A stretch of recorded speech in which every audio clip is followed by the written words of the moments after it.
Alinochka, dije suavemente sobre la mesa festiva, intentando que mi voz sonara lo más delicada posible. Te bastaban esos 140,000 rublos que te enviaba cada mes. Mi hija, sentada frente a mí con los dedos entumecidos apoyados en el tenedor, alzó las cejas. ¿Qué dinero?, preguntó. Mi madre, Tamara, palideció. Gennady, mi padre, carraspeó y se alcanzó la sal.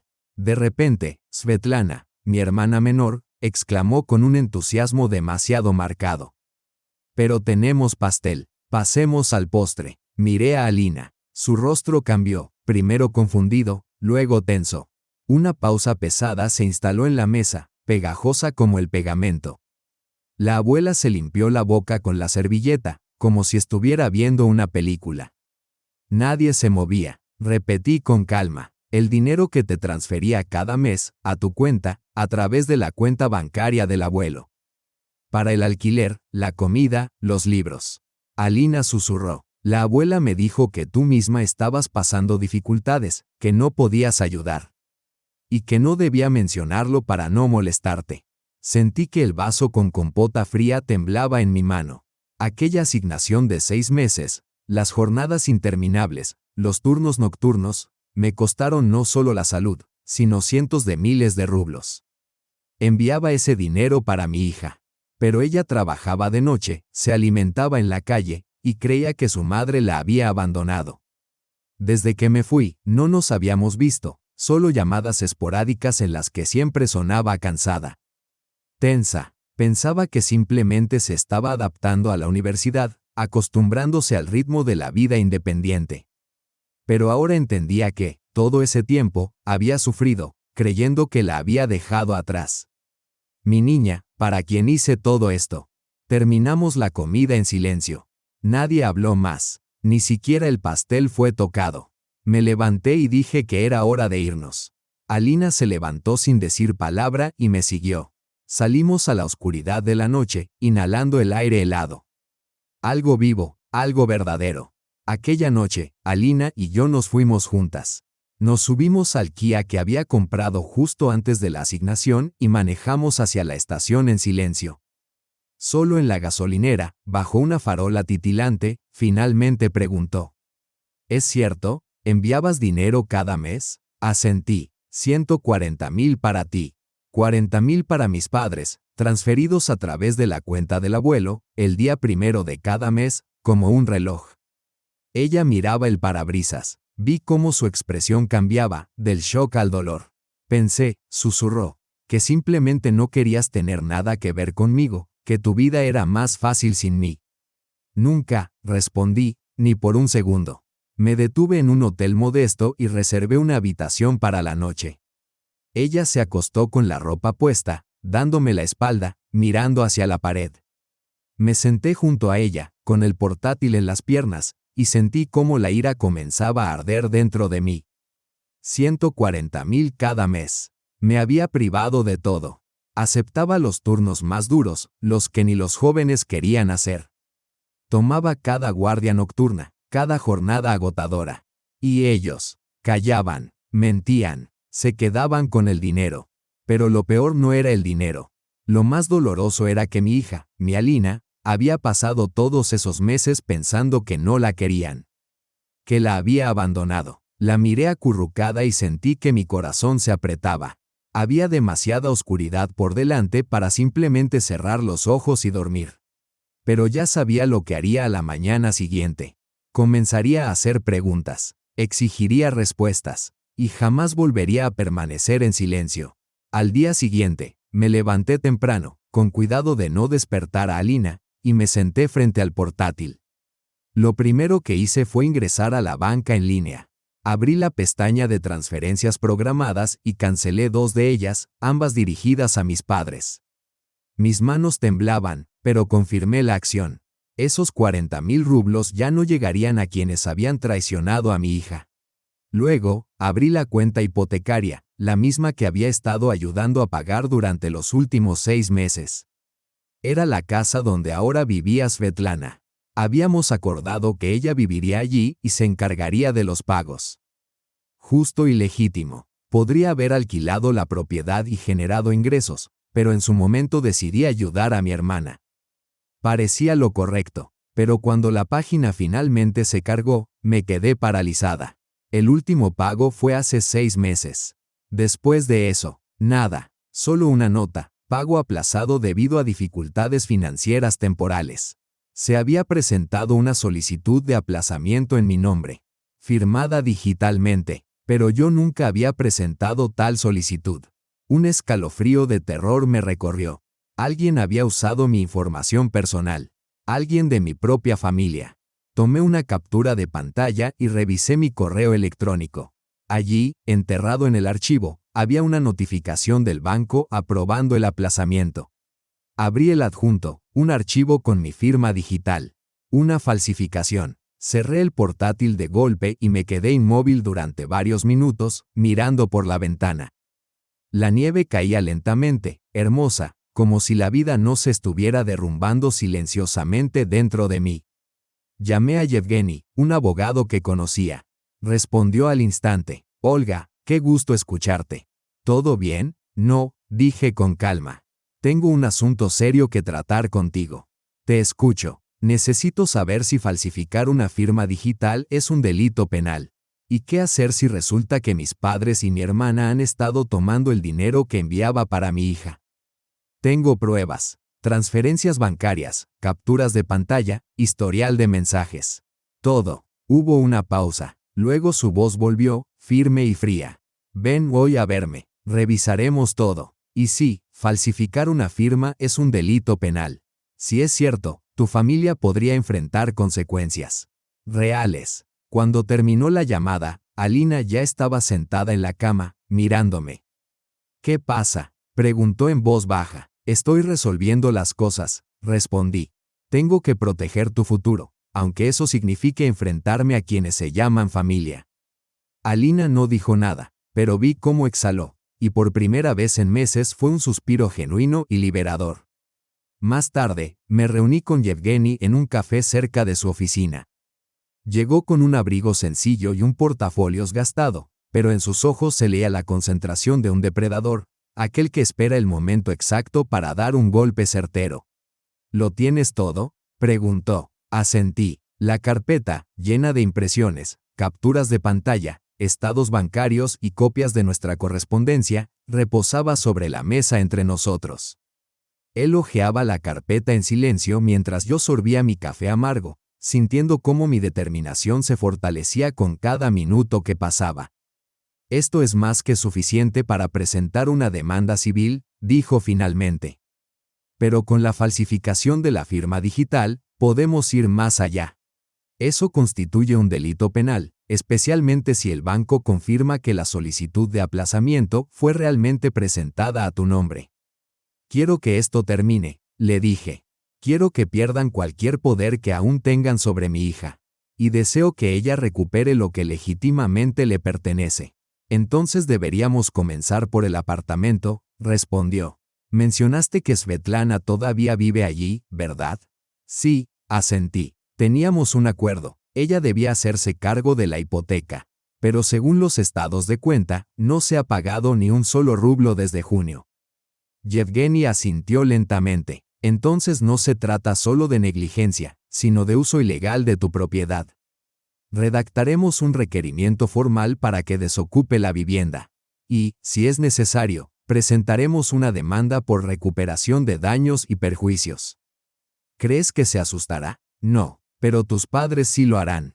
Y sin su protección, Svetlana no podrá hacer mucho.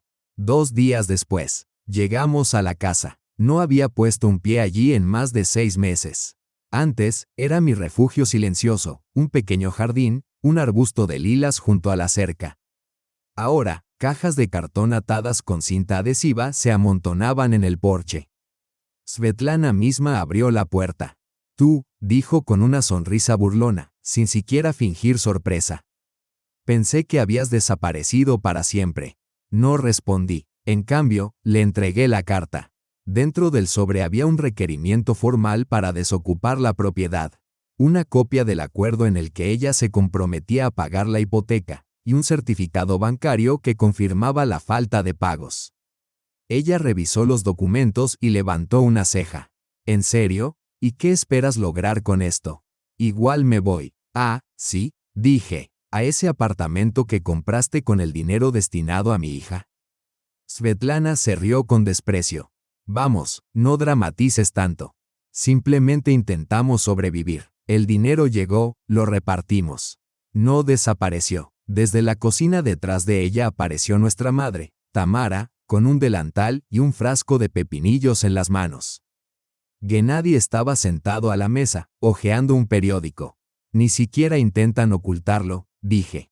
Simplemente decidieron tomar lo que quisieron. Tú te fuiste, respondió mi padre con brusquedad.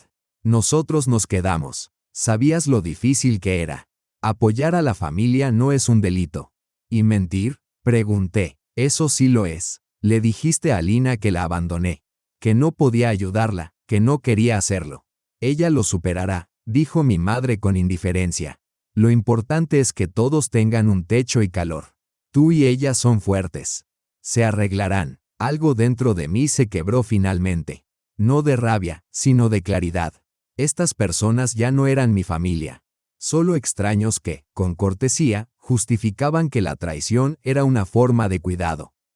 No podrás probar nada, añadió Svetlana. Una firma no es gran cosa. El banco no dirá ni una palabra. Solo tienes tus palabras. Tengo capturas de pantalla, estados de cuenta, notificaciones oficiales. Y tengo un abogado. Mañana vamos a juicio. Por un instante, su expresión vaciló. Pero se recuperó con rapidez. Haz lo que quieras. De todas formas no conseguirás nada. Nosotros también tenemos abogado. Uno de la familia. Entonces nos vemos en la sala de audiencias, dije, y me marché. Aquella noche, regresé con Alina. Me recibió sin pronunciar palabra, pero su mirada era más firme que en meses. Le conté todo, sobre el apartamento, el dinero y su total indiferencia. Ella no lloró, solo preguntó, ¿entonces, iremos a juicio? Sí, respondí, si no los detenemos ahora, seguirán adelante. Quizá algún día incluso intenten afectar a tus hijos, a mis futuros nietos. No, añadí con determinación. Alina asintió, entonces llegaremos hasta el final. Y en ese instante comprendí que ya no estaba sola. Tenía un aliado, el más importante de todos, mi hija. La audiencia fue programada para el martes a las 10 de la mañana, en un tribunal de distrito común. Paredes grises sin gracia, puertas que crujían, secretarios agotados. Pero para mí, ese lugar no era solo una sala de juicios. Era una arena, no para la venganza, sino para la justicia. Yevgeny y yo llegamos con anticipación. Él vestido con un traje oscuro, yo con un abrigo entallado. En su mano, un maletín repleto de pruebas. En la mía, dedos temblorosos y el estruendo de mi corazón resonando en mis oídos. Svetlana no llegó sola. Traía consigo a nuestra madre, luciendo un abrigo nuevo y una expresión de arrogante superioridad. Nuestro padre le seguía, como un hombre que asiste a un evento formal que no termina de comprender. El abogado que los representaba parecía seguro de sí mismo, un hombre de unos 40 años, con sienes encanecidas y una carpeta con documentos legales. Cuando inició la audiencia, por primera vez vi cómo el miedo se insinuaba en los ojos de Svetlana. No era histeria ni pánico, sino conciencia, un reconocimiento paulatino de las consecuencias. El juez comenzó leyendo los cargos. Uso indebido de fondos. Incumplimiento de acuerdos relativos a pagos hipotecarios. Falsificación de firma digital. Apropiación indebida de fondos destinados a una menor de edad. Sí, Alina ya era mayor de edad. Pero algunos de las transferencias se efectuaron cuando aún cursaba la escuela. Yevgeny fue el primero en hablar. Con calma y compostura presentó los documentos. Extractos bancarios. Correspondencia electrónica. Capturas de pantalla de transferencias regulares. También entregó el acuerdo digital firmado por Svetlana, referente al uso del apartamento. Su señoría, comenzó Yevgeny. Mi representada confió en su familia. Les entregó, confiaba su propiedad a la familia, creyendo que de ese modo estaba ayudando a sus seres queridos. Pero en lugar de gratitud, recibió engaño, traición y robo, continué yo. Eso es mentira, interrumpió mi madre de repente. No robamos nada. El juez alzó una ceja. Por favor, mantengan el orden en la sala. Usted no es parte en este caso, no tiene la palabra. Cuando llegó el turno de los testimonios, fui la primera en declarar. Pensé que mi voz podría temblar, pero mis palabras fueron claras y firmes. Estuve fuera por un encargo, trabajando bajo contrato. No estuve en casa. Todo lo que pude, lo envié a mi hija, transferencias mensuales a la cuenta designada como familiar, a través de mi padre. Y ella, pasó hambre, creyó que la había abandonado. El juez asintió en silencio. Luego llamaron a Svetlana. Como siempre, intentó presentarse como la hermana agraviada. Afirmó no saber nada, no sospechar nada y no haber recibido ninguna notificación. La firma, sí, puede que haya llenado algo, pero ¿acaso eso es un delito? Dijo, dirigiéndose al juez. Al fin y al cabo, somos familia, añadió con una inocencia teatral. Pero entonces Yevgeny pulsó un botón en su portátil. Y todo cambió. Se reprodujo una grabación, clara e irrefutable. Presentaste la solicitud de aplazamiento a mi nombre. Bueno, sí, se escuchó la voz de Svetlana, pero la casa no salió a subasta, ¿verdad? Te ayudé, de alguna manera. La jueza se reclinó en su silla. El abogado de ellos palideció. Luego se levantó mi padre y trató de hablar. Insistió en que debía estar agradecida. Que había venido de un orfanato y ellos me habían acogido, que yo les debía a ellos y no al revés. Pero la sala ya estaba en silencio. La jueza tomaba notas. Usted recibió fondos destinados a su nieta, dijo. ¿Confirma haberlos recibido? Él guardó silencio. Y ese silencio habló más que cualquier palabra. Entonces llegó el momento decisivo, el testimonio de Alina. No habló con dramatismo, sino con una convicción tranquila y firme. Estaba estudiando y trabajando a tiempo parcial. Pensé que mi madre había desaparecido. La abuela me dijo, no la presiones, no la molestes. Eso fue lo que dijeron. Y yo, comía avena simple y lavaba platos por las noches en un café, mientras el dinero destinado a mí simplemente desaparecía. No busco venganza, solo quiero que la verdad sea llamada por su nombre. En el pasillo, después de la audiencia, Svetlana se me acercó. Sus ojos ardían de ira y sus labios temblaban. ¿Crees que ganaste? El dinero no volverá, y ya compré el apartamento. Intenta quitármelo. No creo, respondí, sé. El tribunal decidirá, y entonces veremos quién se queda con qué. Esa noche, me senté en la cocina de Alina. Ella calentó un poco de borsch y puso una taza de té frente a mí. ¿Todo estará bien?, preguntó en voz baja. Sí, respondí. Vamos a llegar hasta el final. Y por primera vez en mucho tiempo, realmente creí en esas palabras. 2 semanas después, se anunció el veredicto. Fui sola. Yevgeny estaba de viaje de negocios, pero me había dicho: no necesitas a nadie ahora. Ya tienes todo lo que importa, la verdad y los documentos para probarlo. La jueza habló con tono calmado y sereno, sin dramatismos, pero cada palabra golpeó con peso y precisión. El tribunal declara a Svetlana Genadievna culpable de la apropiación indebida de fondos destinados a un tercero. Se le ordena pagar una restitución de 16.800 rublos, además de una compensación por daño moral y costas judiciales. Respecto al aplazamiento ilegal de la hipoteca, se remitirá el caso a la Fiscalía para posibles procedimientos penales. El apartamento adquirido con fondos obtenidos ilícitamente pasa a ser propiedad legal de la señora Titsa. No escuché a Svetlana gritar. Solo más tarde me dijeron que su voz resonó en los pasillos del tribunal. Me quedé sentada, en silencio, serena. Todo había terminado. Al llegar a casa, Alina estaba cocinando pelmeni. Un pequeño árbol de Navidad decoraba la mesa, junto a una tetera con infusión de espino amarillo. ¿Y bien?, preguntó sin darse la vuelta.